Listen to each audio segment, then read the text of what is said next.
Mission Hope. Inspirational stories of faith and triumph. Life's many upheavals, sharp curves, twists and turns, the challenging circumstances coming right at you, are non-stop. The inner wars within are outside your control and feel overwhelming. You feel alone, and the seemingly endless battles rage on. You feel like you have lost all hope and faith, questioning, why me? Why now? How can I handle another blow? The answers you're seeking are in this collection of 20 uplifting stories in this book. Within its golden pages, from the deep confines of their hearts and souls, these extraordinary authors have opened up and are here to assist you in navigating the deep, daunting, and dark waters that you are facing. Each story is unique in its experience, but similar in the fact that through everything presented to them in life, these authors have found the way back to success, peace, and joy through hope and faith. These authors have turned tragedy into tranquility once again. Now, they are here to empower you, to shift from what once was fear and failure into the future of your dreams. They offer as a gift to you the freedom to choose your destiny. Now, it's time to turn the key and walk through the door. Hear from the authors themselves, as they share their journey and story with you, here, on Living the Next Chapter. Okay, everyone, welcome back to Living the Next Chapter. I have a friend on the screen with me, back again for Book 2 with Shar Murphy. And we're going to be talking about the next chapter. It's Living the Next Chapter, right? We've written the next chapter in a new book coming out for Mission Hope, and Shar brought this wonderful person along my path, and we had a great chat for Book 1. Now we're back for Book 2, and Babien is back as well. Welcome back to the podcast. So happy to have you here. How are you? Thank you, Dave. It's wonderful to be here. I'm so happy to be back on the podcast with you. It's been a wonderful experience. The first one was amazing, so I'm just happy to see your friendly face. Oh, come on. I'm happy to have you back. It's exciting to see you again on camera. And again, we're excited about Shar's new book. We're excited to talk to the authors again and hear about their chapter. You have a chapter you're going to be talking about today that was difficult to write. Shar had to convince and help you along with this, and I love Shar for that. What I wanted to start off with is just your thoughts to Shar. I know she's going to listen to this, and if I could get out of the way for a few minutes and you open the podcast talking directly to your great friend and mentor, Shar, what would you say to Shar as we kick off our podcast today? Oh my goodness, where do I begin? Shar, you are an amazing mentor, friend, partner in crime, as it were. I think we've already discussed that we're soul sisters, that we may have shared many, many moons, many lives together in the past. And you do feel like a sister to me in every way. And I was an only child, so that fits right in. I always wanted a sibling, and you really have the ability, not only with your kindness and your inspiration, but to be able to draw out parts of my experience that I really was not, didn't feel able to share, and frankly, I was not willing to share, as you well know. And I thank you, because the one thing that you did say to me, which is what I think flipped the switch, was that this would help many people, and especially women going through similar experiences or having gone through and not been able to cope properly. That was it for me. Once I heard that, I said, okay, then it is worth it. It is worth it. And here we are. And thank you for all your help on this path. Oh my goodness. Shar Murphy, we love you, and we love you. You're a great mentor. You're a great encouragement, and you're helping some new authors who maybe would never write a book or write a chapter in a book. and she's just that person to inspire somebody to do this. And your story is difficult to talk about, and we chatted before hitting record that if it wasn't for Shar kind of pushing you forward in this and encouraging you, this might not have been written, or this story might not have been shared. And so let's talk a little bit about the story, a little bit of background about the story, so we can get some insight into your chapter and why you wanted to share this message through Shar's encouragement. Can you kind of give us a little background to the story? Yes. I basically met my husband. I was already in my mid-30s. I had been in the music business touring, and really my life was about that. But I had wanted to get married and have children, and I had already broken off 2 engagements. So I kind of felt it was my time to kind of, I didn't want to give up the music business, but I felt very strongly that I wanted to have at least 1 child. And I didn't want to wait till it was impossible to do. So when Luis came into my life, who is, passed on, we talk about that in the first book, it was like a whirlwind romance, and it was really wonderful. And I did feel this is the time.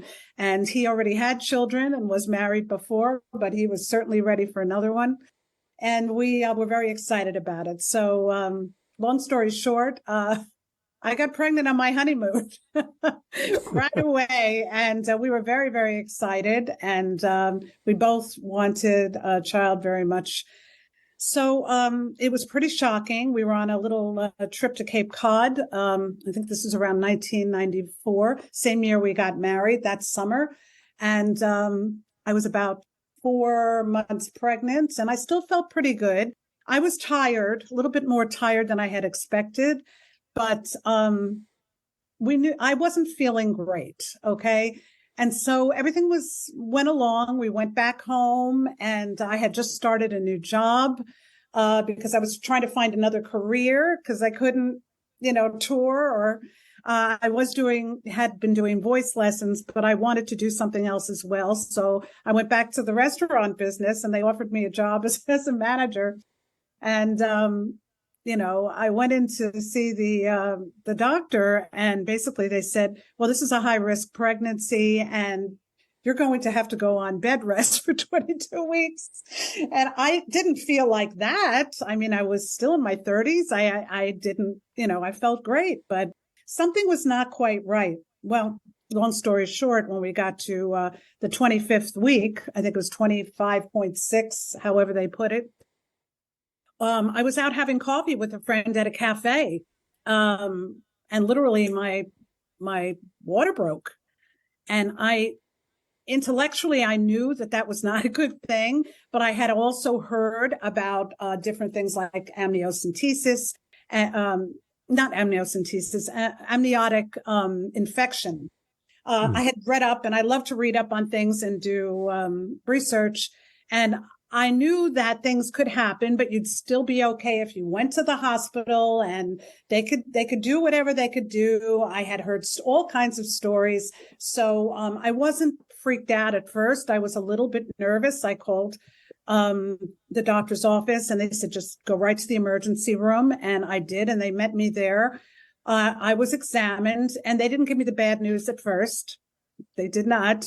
They basically, just examined me and said, we're doing the best we can. We're going to see what we can do. Yes, your water has broken. We're going to see what we can do. It was too soon to deliver a child because the lungs were not completely formed. But nobody told me anything for at least the first 3 or 4 hours. And my husband got there. And then they delivered the bad news, and they basically said, there's really no more we can do. It was late that evening. You're a little bit dilated. We're going to have to do a delivery tomorrow. So I'm like, well, what do I do in the meantime? Well, you just have to stay here in the hospital. We're going to give you some Demerol to relax you, which they did. And at first that worked very, very well. But my husband stayed with me until about 11:30 that night, and I sent him home.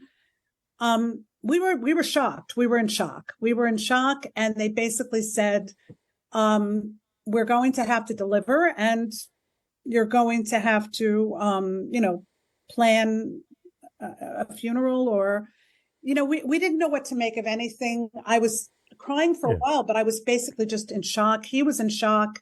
We didn't know how to handle any of this because this was pretty far along. This was not an early miscarriage. So I just didn't know what to do. I kept hoping that the baby would live. I didn't know what to do. I tried to fall asleep, and I had a dream that there were two children on a tandem bike, and one was a boy and one was a girl, and the boy was a little bit older than the girl. I could tell the girl had black hair and blue eyes, and the boy had brown eyes and red hair. And meanwhile, my husband was from Ecuador, and I'm about as blonde as we can be. So it was an interesting, but it was a good thing I had that dream, I have to say, because I don't think I would have believed that I would have ever had a child after this ordeal. So that was spirit is good. God is good. I was praying and praying and praying for a miracle. And so, I had also had a dream the night before this happened. I'm remembering now, where like a dam broke and water just was all over the place, like a flood. So I guess they were showing me this is the progression. So he stayed with me and held my hand, and we just stayed there. The nurses came in and out, and everything seemed fine. I finally said, I felt I wasn't in a lot of pain or anything, so I was okay. I said, let's try to get some sleep. You go home and come back in the morning. And because I didn't want him to stay up all night with me, I thought I'd be fine. So he left before midnight. They let him stay later, and I was all alone. And for some reason, I don't know if something happened on the nurse's desk, but the pain got really bad late that night. And at one point, they did come in after he left, and they said, we can't give you any more Demerol after this. We're not going to be able to do that. So I guess they had reached the limit. So they just ignored any call on the bell to the nurse after that. I'm not really sure why. I don't know if I can name the hospital. I think I did in the book, actually. But, I don't even, it doesn't really matter anymore. It's so many years gone by. I did not do anything about it. But no one answered my calls after that. And the pain was so excruciating after a couple of hours. I couldn't cope. And I just asked God, I said, please take me out. I mean, no, I didn't want to die, but make me unconscious. I just begged. I can't deal with this. I was just in agony. And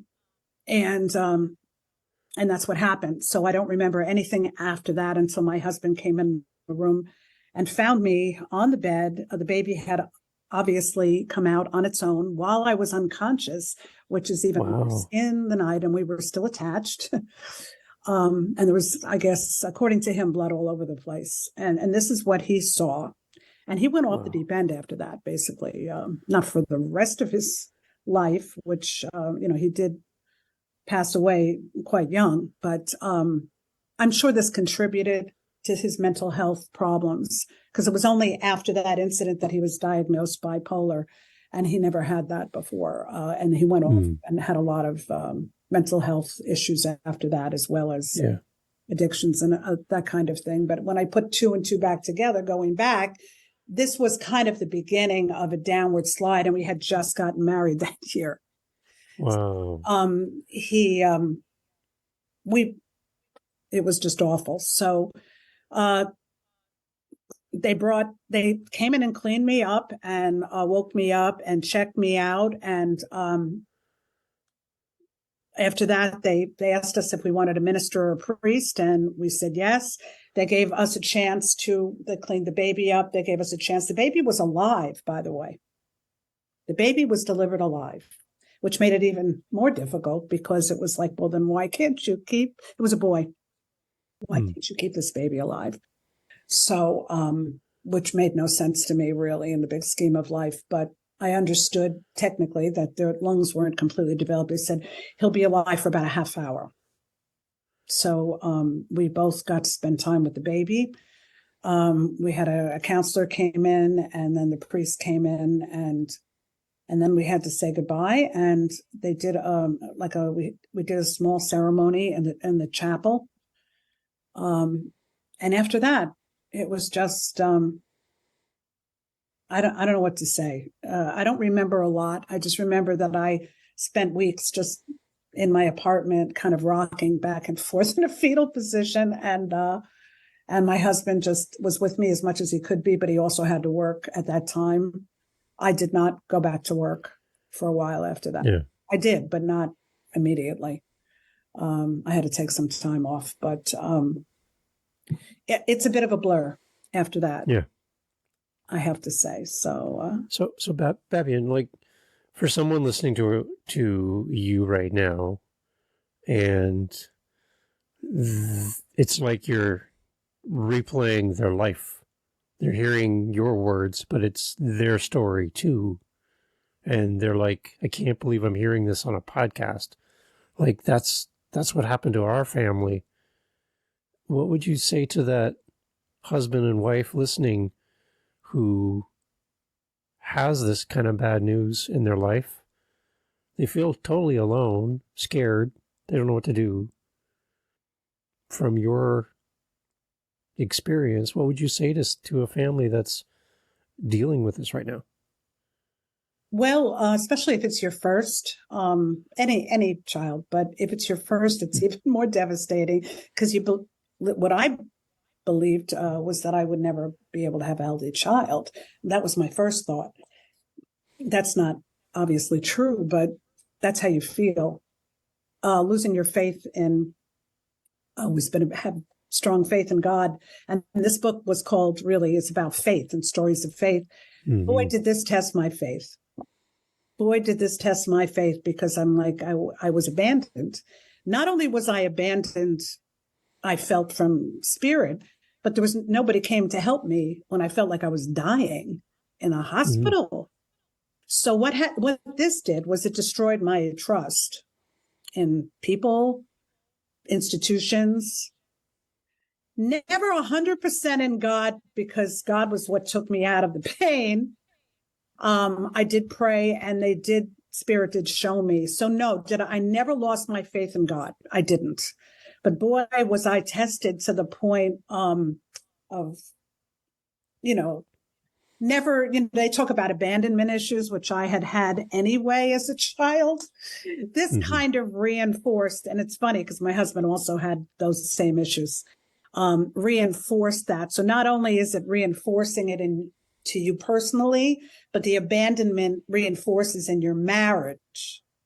And later in years, we did go into therapy, just the two of us, about not just this, but what it caused after that. Lack of trust, lack of belief. You're a positive person, and then all of a sudden it goes out the window. So that kind of trauma, and I've suffered other traumas since, which I talk about in the first book, losing my husband and my house, again, abandonment. But this was like the first major dark night of the soul. I want to say my second. I did go through one at around 29, but this was far greater in terms of visceral, your body, your life and death response, your feeling of, I have no life. What happened to my life? This was the first where it was life and death. It was like, do I go on? Do I want to go on? The dreams are really what kept me going. For the families out there that are listening, I can't guarantee you're going to have a precognitive dream about what's going to happen, but that's what kept me going. And I just prayed, and I just prayed, and I just prayed. And I tried to get through each moment as it came, and I didn't think about the future. I just tried to go day by day by day. So that's what I did. And that's about all the advice I can give. I just prayed and I tried to stay moment to moment. But you got to just hold on to something, my life was not the same. I mean, I didn't really do much for months. I mean, I was able to maybe after 3 or 4 weeks leave the apartment, and I was living in New York City at the time. So, but I didn't really, I was like a zombie for a while. I was like a zombie. I really was in shock. So, I don't know how much help that was for people. No, what's nice is that people can then hear another voice that speaks into them and into their situation where no one else can, because no one else knows what it feels like. No one knows what to hear bad news or to go through this. No one in their family can relate, and they feel alone. So to hear your voice talking about your story helps them to connect with you on a deep level, because there's someone else in the world that understands how scared I am and what's going on in my life. So just to know that there's someone else out there is good. So your chapter, you were hesitant about writing, but Shar, in her wonderful ways, have kind of helped you along to get this into the book and to write this chapter. If it wasn't for Shar, do you think you would have written this chapter and put it out into the world? Probably not, although I was asked to write a whole book. I may have, but I have to say, during the writing of this, and it was difficult writing the first one, but I was able to. This one, I had heart palpitations. I started crying while I was writing it. I felt sick. I literally felt physically ill. The day that I actually got those words out the first time, I didn't think I was having a heart attack, but I mean, I have a little bit of anxiety anyway. And I had to stop and breathe, because I was really getting all red in the face and my heart was palpitating, and I just had to let it out. It was like, I felt like I was ripping out part of myself that I didn't want to look at. So afterwards, there was some therapeutic benefit to writing it, beyond the intellectual or the emotional of wanting to help someone. There was, yes, I did feel like I got something off my soul and my chest that I kind of needed to do. But yeah, Shar really, she was the catalyst. Very few people knew about it too. And I've always been one to talk about my past with my I've always had a lot of really good friends, and I have I've been blessed, maybe because I never had a sibling, to go through life and make good friends. But there were close friends that did not even know about it. The people that I was close with at that time, very close with, did know. Yeah. And even some of my extended family members did not know the extent of what we went through. My husband's only my sister-in-law had a vague memory of it, because I saw her the other day and she kind of remembered, but there were many friends I never told. It wasn't out of embarrassment. I just didn't want to share it. I just didn't, I shared it with a few people, but what happens is even people I shared it with put it out of their minds too, because nobody wants to think about that. What I did do though, is after a couple of months, I made contact with the spirit. I did, because I always had the mediumistic and the psychic abilities, and I still do. And that has helped me. I did make contact with the spirit, and I thank the spirit for the lesson, but it took a little while to get to that point. And yes, that spirit does come in and out. That was a spirit. I was a full entity that came in to teach me or teach us, lessons about, letting go, I guess, letting go of control, letting go of expectations, just letting go. And that's a tough one, and having faith in what's to come. And then like I say, have 2 healthy children, which I am incredibly grateful for, because the first one was touch and go for 15 days. So I that triggered this. only Yeah. much later. No, I became pregnant again that December, and I was told not to. And I refused amniocentesis after that too, because I was afraid it would trigger another miscarriage. Mhm. I refused it, and he was fine. But I'll tell you something. It's for anyone going through this, the trauma is real.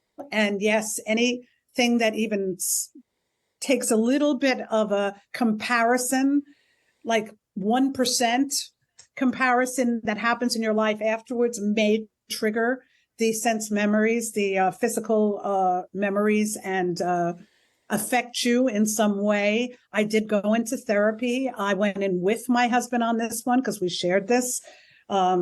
It was a shared experience, even though it didn't happen in his physical body. It definitely happened it did really actually happen in his physical body. What am I saying? In a different way. But yeah, so that I would always recommend getting some help. I got spiritual therapy as well as psychological therapy. I did both. And I did do that. I went to God. I went to very close friends. And I just held on to what was real in my life. So, and I was granted a pregnancy very soon after. And he's 28, just turned 28. That was my next, who was my first live child. And it's amazing. It's because the doctors are like, why did you get pregnant so quick? We told it was meant to be. For a while, I thought it was the same spirit, but I realized it was not. I thought it was the same spirit coming back again. But it was a different. He was a boy too. I mean, he's a boy. He's a man now. But that is the beautiful side. I had 2 healthy children. My other one is 25. So you get to the other side. So hang on till you get to the other side. If it is a situation where this was your first, if it's not, then there's a different set of parameters. That was my big thing. But, yeah. So what is your hope as people read your chapter, they turn to your chapter, they start reading? As they read through your chapter, what are you hoping people walk away with? Is there a message that you were hoping to put in front of us in your chapter? Well, relying on other people is still very difficult for me in any way. So I don't know that you're going to follow my road on that. I tend to rely on spirit more than people. That has been my road. But if you have someone there with you, I mean, my go-to is always spirit, God, my ancestors on the other side. I mean, my father passed away. My mother passed away many, many years ago. My husband, I mean, I have family on the other side that gather around me. So that's my method. Also, music is my great healer.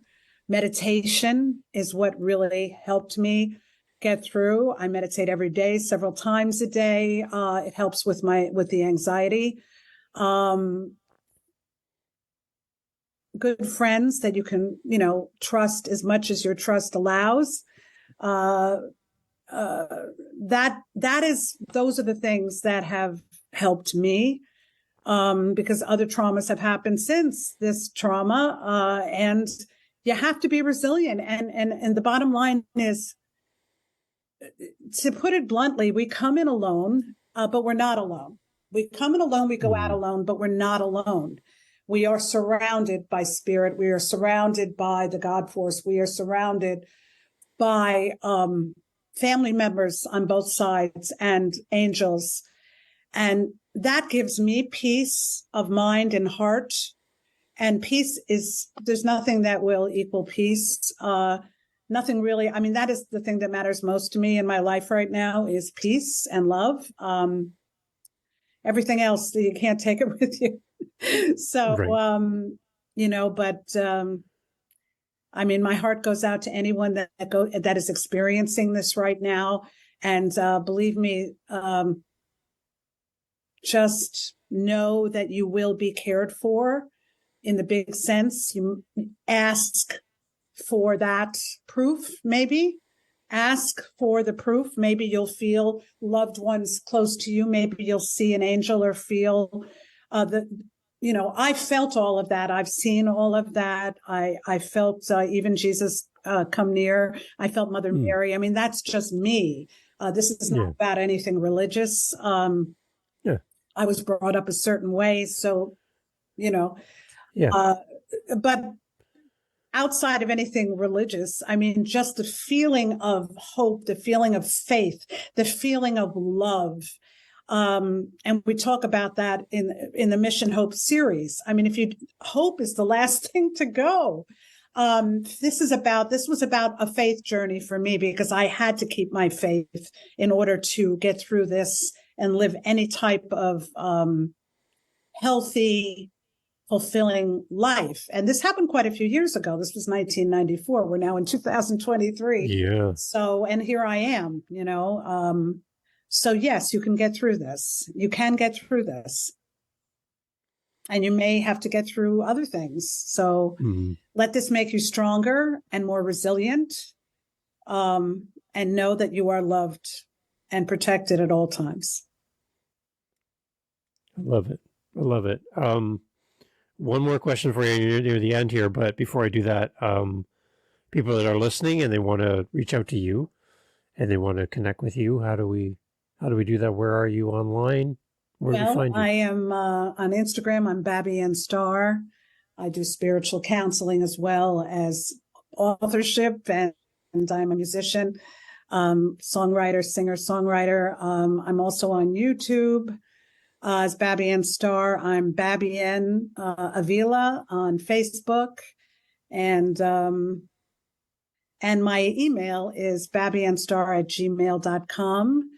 I do spiritual counseling work. I do mediumship, and I am a singer-songwriter as well.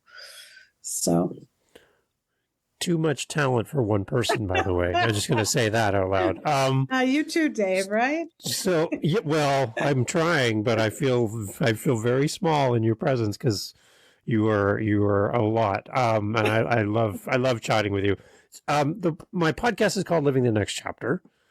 And my question to you is, what are you doing? What is your next chapter? What are you living? What's coming for you next?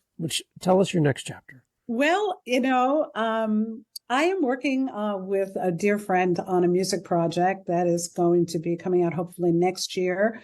And it's a musical. I'm also, I am wanting to do a speaking tour. And Sharon and I have talked about this. Nice. Start speaking about our beliefs in the book, because Mission Hope is not a book or several books. It's a mission. So my hope is to be able to get out there more viscerally. I was online the last 2 years doing my own online work in terms of helping people through my spiritual and psychic gifts, doing Tarot Tuesdays and doing my astrology classes, which I also do. But I want to get out in a real kind of standing on a stage with others, talking to people, working with people on meditation, on bringing music and vibrational healing to their lives. Because I think the mental health crisis has gotten so much more amplified since COVID in not just this country, the world. And people are really, they reach out to me personally, but people are in so much pain, and a lot of the traditional methods have not necessarily helped them. So I really would like to do more of that type of work where I can get out and talk to the people in person, not just online, and go to schools or go to communities and just work with. I've done a lot of, I've done teaching work I work with kids also, and especially adolescents and young people that are losing hope. I've also gone through members of my family that have had addictions and lost hope. And what I'm saying is I'd like to pull all that together and really with this Mission Hope series, get out there and tell people there is hope. There is light at the end of the tunnel. There is love for you, no matter what you've gone through. If you're living on the streets, if you've got an addiction it seems insurmountable, if your family has kicked you out. I mean, I hear all kinds of stories. And if you have like illness after illness after illness, there's a reason why you're here. Don't ever give up hope and faith, because you would not be here if you were not integral, necessary, and incredibly valuable to the world. And people need to know that they're valuable, that they're loved, that they are wonderful, no matter what they have done or lived or gone through. And that is really, I think, part of my mission. I love it. I love it. I love it. That's a perfect way to end. I love that. Please tell me that you're going to write more books and write more chapters, because I want to have you on my screen more often. I just love chatting with you, and I love your message. And thank you for writing something that's so uniquely personal. You didn't have to do this, but with some gentle nudging from our great friend Shar, you've opened the door now to speak into people's lives and encourage them in their loneliness and fear that there's someone else out there in the world that not only understands, but also cares for them and their situation. So thank you for being part of the podcast again. And you got to come back, okay, please? Thank you. And you're welcome. And kudos to you for doing what you do. This is an incredible mission, what you're doing. Well, I get to talk to great people, and that makes my day. So communication, it's a big right. Yeah, awesome. Everyone, go check out all the information. Right, with compassion. Yes, everyone, go check out all the information in the show notes. Everything's there. If you're looking for a great speaker, someone to come in and do some amazing work with your teams, she's right here. And make sure you reach out and give her some love, and buy the book. And leave a great review and gift the book to someone else as well. Thank you so much for being part of the podcast. Thank you, Dave. Thank you so much.